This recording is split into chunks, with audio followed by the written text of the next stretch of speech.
Hello everyone, welcome back to the Makisode YouTube channel. Okay, so today we want to show you how we attach this garland, or call them ferns, and or call them climbers, to our window curtain. All right, so we made this window curtain with circle motifs, right? And then we gave it this U or V-like shape, or V-like space in the middle. We intended for that space to have all of these danglers in there. Also, I'm going to be walking us through how we make those. Walked us through how we make garlands before, but this time around we're attaching it to an actual project, right? So yeah, like we did here. This is the exact center. So we had these two going down, and then this is the next level, which is this particular level right here, and then we've attached this one. So I'm going to show you all what we did. So as you can see, the circle has 8 points. Sorry, 12 points. 1, 2, 3, 4, 5, 6, 7, 8, 9, 10, 11, 12, right? And then we can see that for this particular level, the unattached points are 4. So at the base of that circle, we're going to be skipping this pointer and then using this one so that we can have equal space between the climbers. Yeah. So I'm going to be attaching my yarn right here. Okay. And the method for this is that I'm going to be chaining 16. So right after I attach my yarn securely, let me secure my yarn there with that chain. Then I'm going to be chaining 16. 1, 2, 3, 4, 5, 6, 7, 8, 9, 10, 11, 12, 13, 14, 15, 16. If you're new to our channel, go and subscribe. Every week we bring you brand new videos. We inspire you on all of the possibilities of crochet. We walk you through how we made ours. We teach you every tip or all tips and tricks that you need to make your crochet life easy. So like we're doing right here, this is us showing you how you can, what would I call it now? Merge designs, right? We're merging motifs and attaching that to garlands. This is supposed to form a very beautiful window curtain. So let's go. Now I have chained 16, right? So I'm gonna slip stitch into the second stitch from my hook. Yeah, a slip stitch there. Then I will insert a single crochet in the next stitch, then a half double crochet in the next stitch. What I'm trying to do is I'm creating a leaf, then a double crochet in the next stitch, right?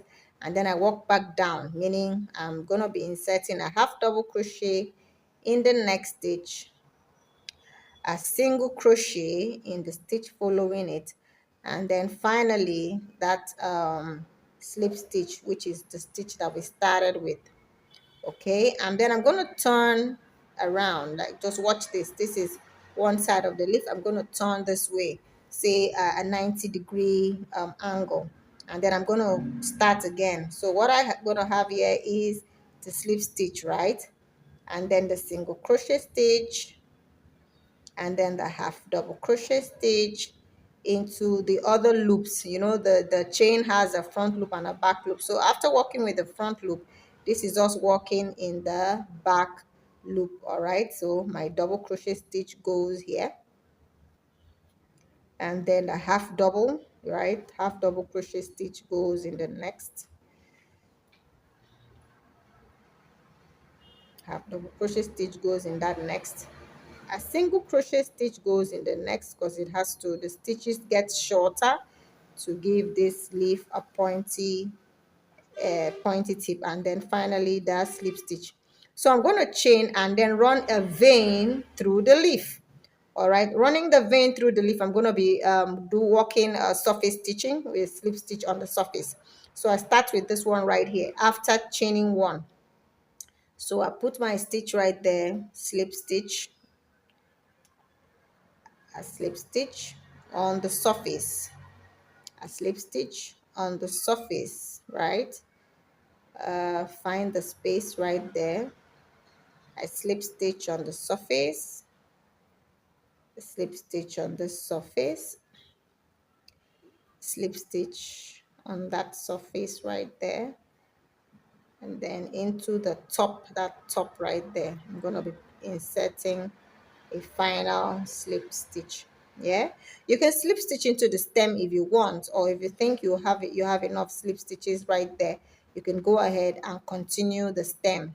So I continue the stem with another 16 chains like I started with. So 1 2 3 4 5 6 7 8 9 10, 11, 12, 13, 14, 15, 16 again. I've created some more length on the stem, and I'm going to repeat this leaf. So what did we do?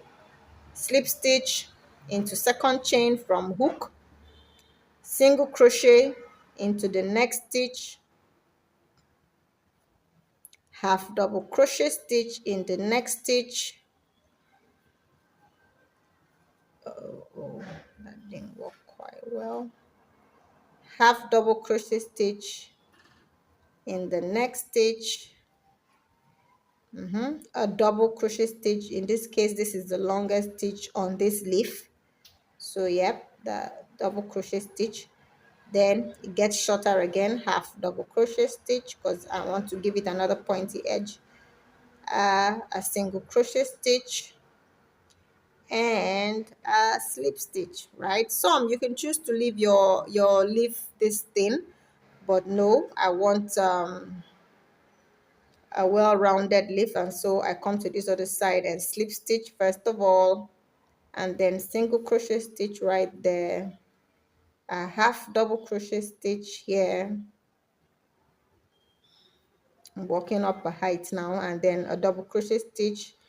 This is the highest point. Now you can make your leaf a lot bigger or longer. You're going to be adding a lot more of the short stitches if you want it to be longer. Yeah, so once it's bigger, you're going to probably need a double of this length to create, because you probably want to put two of each length of stitch. Yeah, two. So you probably need 2 stitches for your slip stitch.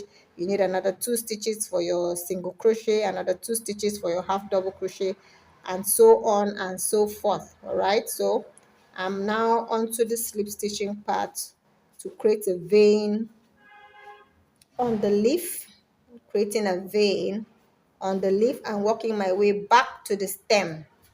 Yes, working my way back to the stem.